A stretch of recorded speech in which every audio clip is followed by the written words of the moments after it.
गपरा. ते बडबड करीत राहते मध्ये मध्ये. बरं ऐकताय का? बर. सोनं स्वस्त झालंय. एखादा तुळा करा ना. तुला कुठं घालून मी रोया जायचंय? तुम्हाला काही विचारायला जावा तुमचं तोंडच वाकडं असते. आहे ते सांभाळते सोने तर म्हणजे. गपरा आता. काय पांडवा मा काय चाललंय? काय चाललंय आपलं? काय कॉलेज कुमार बस ना. नाही नको आता. बरं दूध बीत किती जाते आपलं? जाते 40 लिटर. का रे? काय रेकनी? काय 19 रुपयानं जाते. मी 21 रुपये देतो आणि जागेवर नेतो आणि डेअरीला घालायचं आणि डोक्याला ताप नाही. होय मामी परवडते ना. आता पगार राहिलाय ना. पगार पुढे जातोय पांडवा मा. जाऊन दे 2 रुपये वाढून मिळत असते तर मग. हा चालन. चालते मी सकाळी 6:30ला दूध काढून ठेवा जातो घेऊन. तांबडं फुटायचे आताच काउंट येतो. चालते. आणि लवकर ये मला बाजारला जायचंय. हा बसा ना. नाही नको आता सकाळी लय काम आहे मला.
ए लडकी तांब्या लाव तांब्या लाव.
काय भानगड आहे? दूध कोण टाकतं इथं? हा?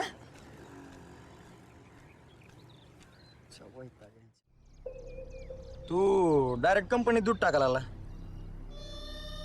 बस काय? का कंपनी तर बापाची काय? ए जगायची ना? गचुंड सोड. जगायचं ना? गचुंड सोड.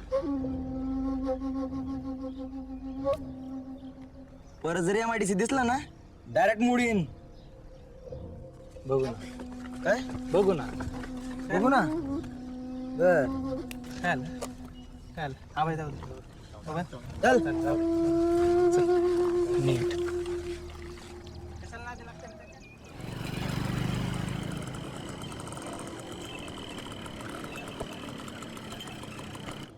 चला.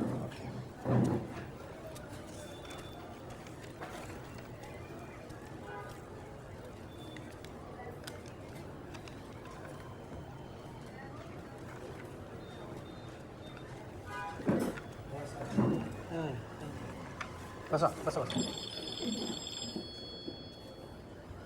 एक मिनिट. हॅलो हां चेअरमन बोला बोला हां बरं बरं बरं तुमच्या गावचं आहे का बरं असं आहे काय बर नाही नाही अहो, तुमच्या शब्दाच्या बाहेर नाही हो ठीक आहे ठीक आहे ठीक आहे ओके थँक्यू बोला काय काय म्हणते तेच म्हणलं किती होईल लोन तुला किती पाहिजे बँकेकडे पैसे भरपूर आहेत तुला किती पाहिजे ते सांग 2-2.5 लाख रुपये 2-2.5 लाख मग आय टी आर भरलं आहे का नाही. आय टी आर नाही भरलं मग उत्पन्नाचं काय साधन दुधाचा व्यवसाय आपला आणि गाय म्हशी दुधाचा धंदा म्हणजे शेती व्यवसाय हां. शेती व्यवसायाला नाही ना करत आपण कर्ज हो पण तुम्ही मागच्या आठवड्यातच म्हणले होते करू म्हणलं तर सगळं ठीक आहे पण ते आता आपला कोटा सगळा संपला आहे त्यामुळं आता शेतीचं नाही करत आपण आता बरं मग गाडीसाठी करता का गाडीसाठी कुठली गाडी पाहिजे पल्सर 2 व्हीलर 2 व्हीलरला पण नाही करत आपण 4 व्हीलरला करतो फक्त ते पाहिजे असेल तर बघा करू आपण पण ते आय टी आर नाही काय कसं काय फक्त 4 व्हीलर होईल 2 व्हीलर नाही व्हायचं हां ठीक आहे चालेल या तुम्ही मग हां चल हो या चेअरमननी काही काळे केले असते काय केले असतील बघ अरे आपल्या गावातले लोक लय बाराची आहेत आम्ही मतदान नाही केलं तर आम्हाला सोसायटीचं कर्ज सुद्धा काढून नाही दिलं हा ना मग